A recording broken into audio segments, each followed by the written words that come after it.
Chapter 14. We meet the Sheep of Doom. When you think Monster Island, you think craggy rocks and bones scattered on the beach of the island of the Sirens. The Cyclops' island was nothing like that.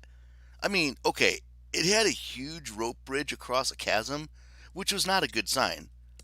You might as well put up a billboard that said, "Something evil lives here." But except for that, the place looked like a Caribbean postcard. It had green fields and tropical fruit trees and white beaches. As we sailed towards the shore, Annabeth breathed in the sweet air. "The fleece," she said. I nodded. I couldn't see the fleece yet, but I could feel its power. I could believe it would heal anything, even Thalia's poison tree. "If we take it away, will the island die?" Annabeth shook her head. "It'll fade. It'll go back to what it would be normally, whatever that is." I felt a little guilty about ruining the paradise, but I reminded myself we had no choice. Camp Half-Blood was in trouble, and Tyson would still be with us if it wasn't for this quest. In the meadow at the base of the ravine, several dozen sheep were milling around. They looked peaceful enough, but they were huge, the size of hippos. Just past them was a path that led up into the hills. At the top of the path, near the edge of a canyon, was the massive oak tree I'd seen in my dreams. Something gold glittered in its branches. "This is too easy," I said. "We could just hike up there and take it?" Annabeth's eyes narrowed. "There's supposed to be a guardian, a dragon, or—" That's when a deer emerged from the bushes. It trotted into the meadow, probably looking for grass to eat, when the sheep all bleated at once and rushed the animal. It happened so fast, the deer stumbled and was lost in a sea of wool and trampling hooves. Grass and tufts of fur flew into the air. A second later, the sheep all moved away, back to their regular peaceful wanderings. Where the deer had been was a pile of clean, white bones. Annabeth and I exchanged looks. "They're like piranhas," she said. "Piranhas with wool. How will we—" "Percy!" Annabeth grasped, grabbing my arm. "Look!" She pointed down the beach, to just below the sheep meadow, where a small boat had been run aground. The other lifeboat from the CSS Birmingham. We decided there was no way we could get past the man-eating sheep. Annabeth wanted to sneak up the path invisibly and grab the fleece. But in the end, I convinced her that something would go wrong.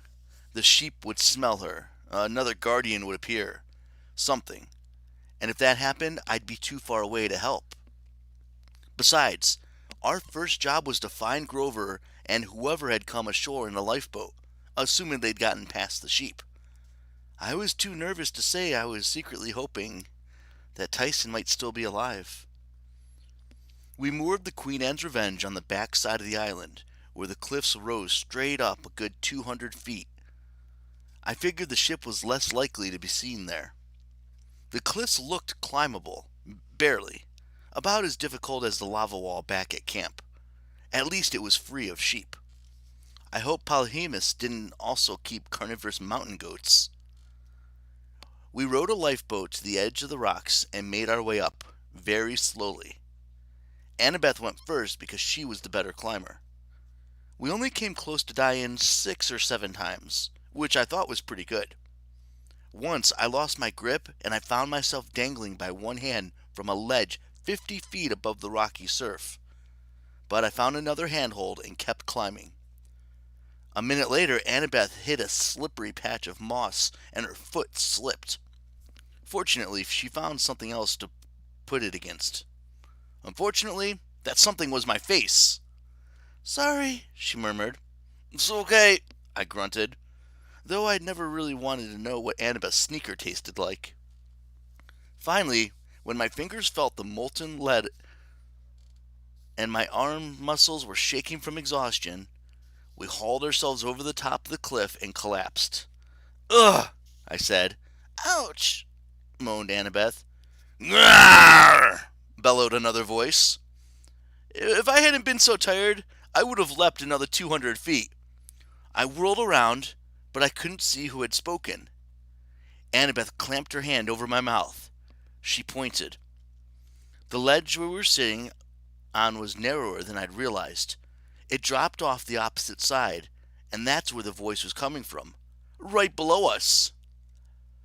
"You're a feisty one," the deep voice bellowed.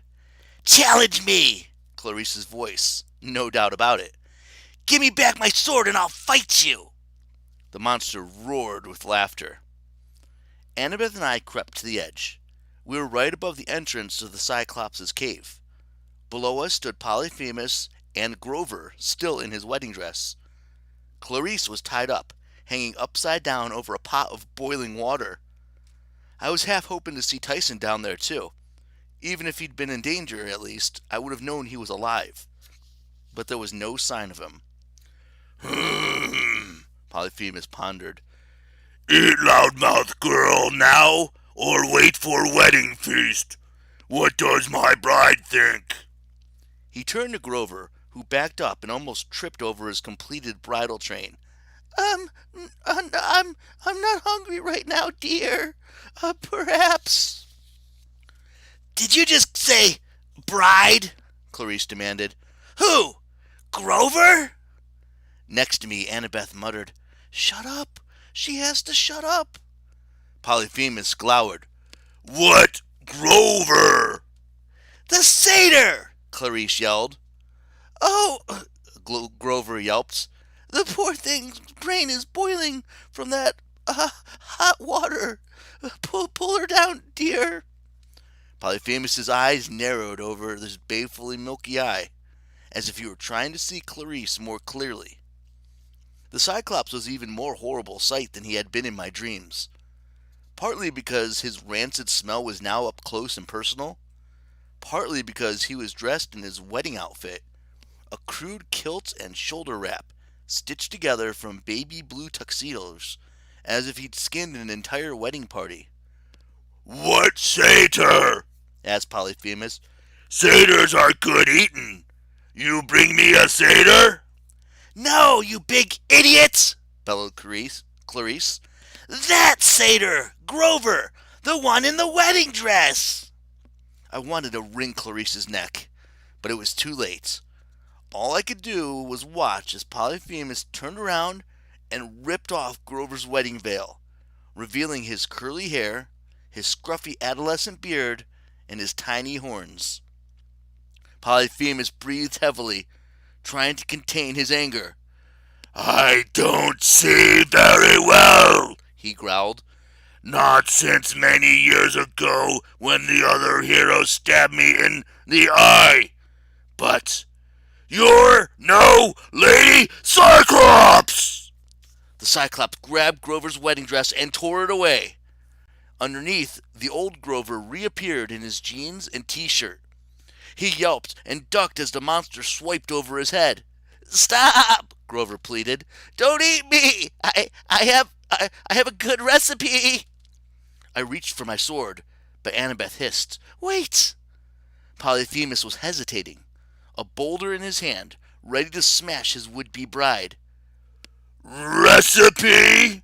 he asked Grover. Oh, yes! You don't want to eat me raw. You'll get E. coli and botulism and all sorts of horrible things. I'll taste much better grilled over a slow fire with mango chutney. You could go get some mangoes right now, down there in the woods. I'll wait here. The monster pondered this. My heart hammered against my ribs. I figured I'd die if I charged, but I couldn't let the monster kill Grover. "Grilled satyr with mango chutney," Polyphemus mused. He looked back at Clarice, still hanging over the pot of boiling water. "You a satyr too?"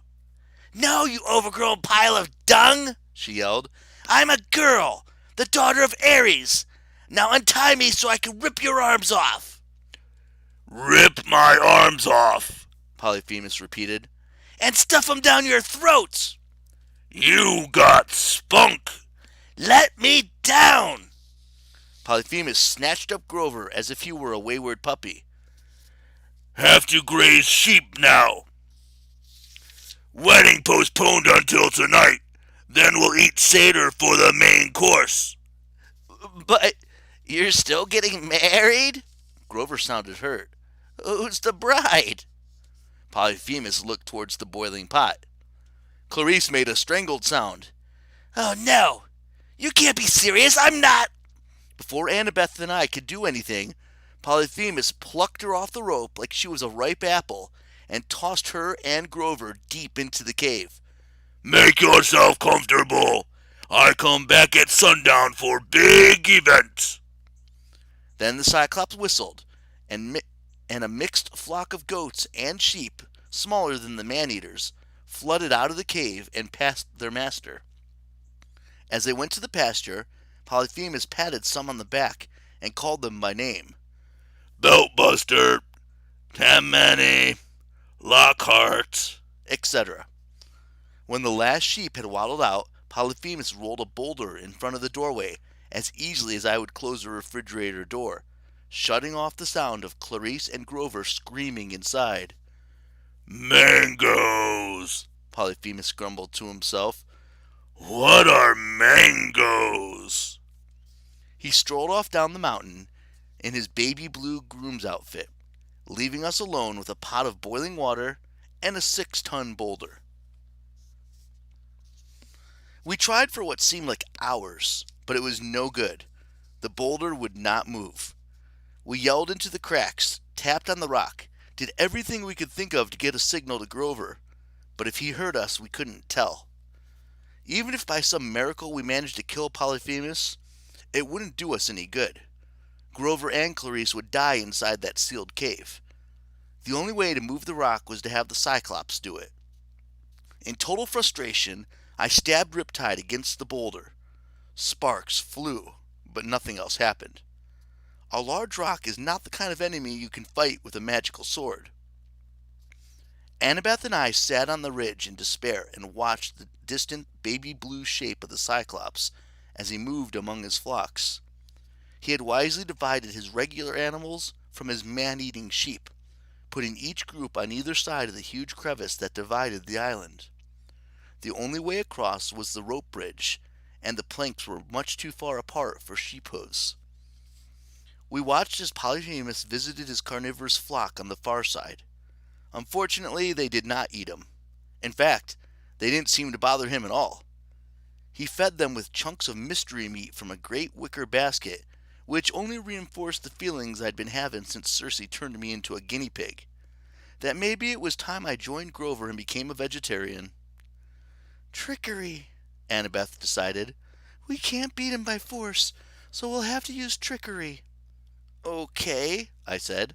What trick? I haven't figured that part out yet. Great. Polyphemus will have to move the rock to let the sheep inside. At sunset, I said, which is when he'll marry Clarice and have Grover for dinner. I'm not sure which is grosser. I could get inside invisibly, she said. What about me? The sheep, Annabeth mused. She gave me one of those sly looks that always made me wary. How much do you like sheep? Just don't let go, Annabeth said, standing invisibly somewhere off to my right. That was easy for her to say. She wasn't hanging upside down from the belly of a sheep. Now, I'll admit it wasn't as hard as I'd thought. I'd crawled under a car before to change my mom's oil, and this wasn't too different. The sheep didn't care. Even the Cyclops' smallest sheep were big enough to support my weight, and they had thick wool. I just twirled the stuff into handles for my hands, hooked my feet against the sheep's thigh bones, and presto! I felt like a baby wallaby, riding around against the sheep's chest, trying to keep the wool out of my mouth and nose. In case you're wondering, the underside of a sheep does not smell great. Imagine a winter sweater that's been dragged through the mud and left behind in the laundry hamper for a week. Something like that. The sun was going down.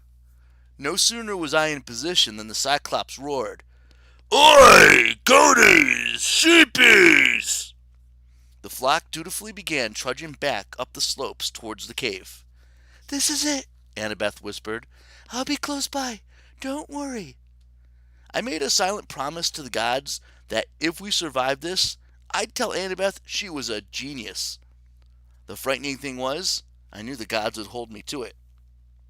My sheep taxi started plodding up the hill. After 100 yards, my hands and feet started to hurt from holding on. I gripped the sheep's wool more tightly, and the animal made a grumbling sound. I didn't blame it. I wouldn't want anybody rock climbing in my hair either. But if I didn't hold on, I was sure that I'd fall off right there in front of the monster.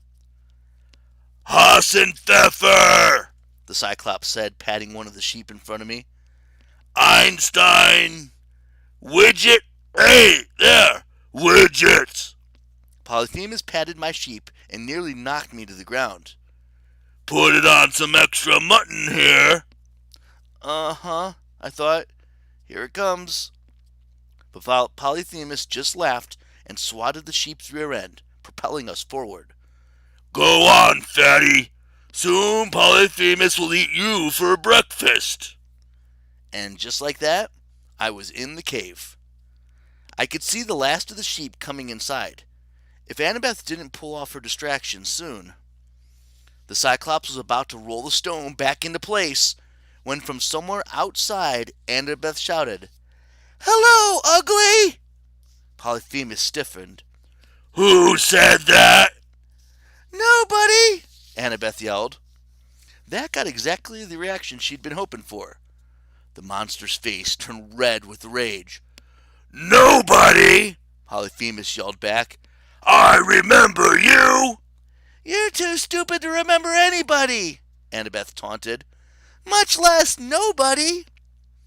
I hope to God she was already moving when she said that, because Polyphemus bellowed furiously, grabbed the nearest boulder, which happened to be his front door, and threw it towards the sound of Annabeth's voice. I heard the rock smash into 1,000 fragments. For a terrible moment, there was silence, and Annabeth shouted, "You haven't learned how to throw any better either." Polyphemus howled. "Come here! Let me kill you, nobody!" "You can't kill nobody, you stupid oaf," she taunted. "Come find me." Polyphemus barreled down the hill towards her voice. Now, the nobody thing wouldn't have made much sense to anybody, but Annabeth had explained to me that it was the name Odysseus had used to trick Polyphemus centuries ago, right before he poked the Cyclops' eye out with a large hot stick. Annabeth had figured Polyphemus would still have a grudge about that name, and she was right. In his frenzy to find his old enemy, he forgot about resealing the cave entrance. Apparently, he didn't even stop to consider that Annabeth's voice was female, whereas the first nobody had been male. On the other hand, he wanted to marry Grover, so he could have been all right about the whole male-female thing. I just hoped Annabeth could stay alive and keep distancing him long enough for me to find Grover and Clarice. I dropped off my ride, patted Widget on the head, and apologized. I searched the main room, but there was no sign of Grover or Clarice. I pushed through the crowd of sheep and goats towards the back of the cave. Even though I dreamed about this place, I had a hard time finding my way through the maze. I ran down corridors littered with bones, past rooms full of sheepskin rugs and life-size cement sheep that I recognized as the work of Medusa. There were collections of sheep t-shirts, large tubs of lanolin cream, and woolly coats, socks, and hats with ram's horns. Finally, I found the spinning room where Grover was huddled in the corner, trying to cut Clarice's bonds with a pair of safety scissors. "It's no good," Clarice said. "This rope is like iron. Just a few more minutes." "Grover," she cried, exasperated, "you've been working at it for hours." And then they saw me. "Percy," Clarice said, "you're supposed to be blown up." "Good to see you too. Now hold on while I—" "Percy!" Grover bleated and tackled me with a goat hug. "You heard me. You came." "Yeah, buddy, I said. Of course I came. Where's Annabeth? Outside, I said. But there's no time to talk. Clarice, hold still. I uncapped Riptide and sliced off her ropes. She stood stiffly, rubbing her wrists. She glanced at me for a moment, then looked at the ground and mumbled, Thanks. You're welcome, I said. Now, was anyone else on your lifeboat? Clarice looked surprised. No, just me. Everybody else aboard the Birmingham. Well, I didn't even know you guys made it out. I looked down, trying not to believe that my last hope of seeing Tyson alive had been crushed. Okay, come on then, we have to help. An explosion echoed through the cave, followed by a scream that told me we might be too late. It was Annabeth, crying out in fear. End of chapter 14.